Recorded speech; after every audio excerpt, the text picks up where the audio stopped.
night of chaos, grit, and controversy, Ireland's clash with South Africa had it all. But while many rushed to call the performance shambolic, head coach Andy Farrell didn't see it that way. In fact, he described it as one of the wildest games he's ever witnessed. Chaotic, yes, but also filled with heart and fight. The match spiraled into disarray early on. Ireland lost James Ryan to a 20-minute red card after a contentious tackle review, and before halftime, teammates Sam Prendergast, Jack Crowley, and Andrew Porter had all spent time in the sin bin. The home team's repeated penalties came amid growing frustration after South Africa's Feinberg-Mngomezulu escaped punishment for a high hit on Tommy O'Brien, a call that left Irish fans fuming. Despite their numerical disadvantage, Ireland struck back. Ogre Dan Sheehan powered over for a try in response to scores from Damian Willemse and Cobus Reinach. Still, a penalty try helped the Springboks, reigning world champions, surge to a 19-7 halftime lead. And here's where it gets interesting. When Ireland returned after the break with only 12 men, they somehow outscored the visitors. 2 Prendergast penalties and unrelenting defensive effort shocked South Africa and reignited the roaring Dublin crowd. Farrell refused to accept the label of shambolic.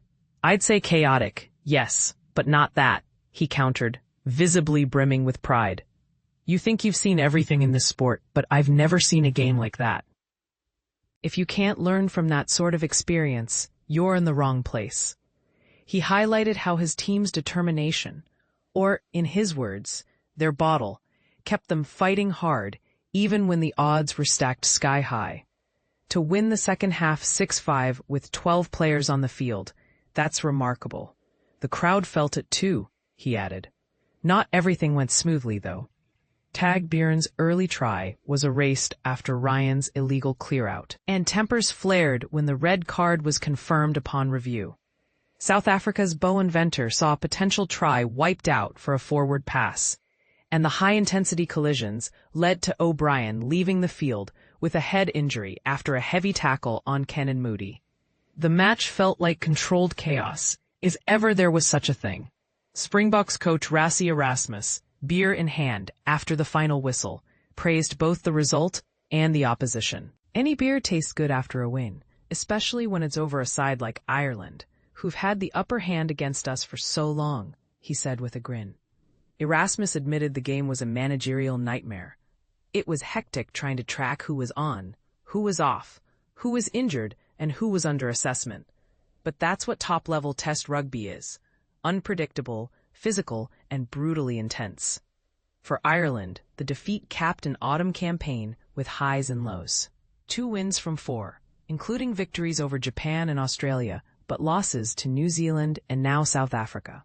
Still, Farrell's takeaway was clear. Resilience under pressure matters more than the numbers on the scoreboard. But here's the question fans are still debating. Was Farrell right to praise his team's courage instead of condemning their discipline lapses? Was it a show of leadership or leniency? Share your thoughts below. Should a chaotic game be celebrated for heart or criticized for breakdowns in control?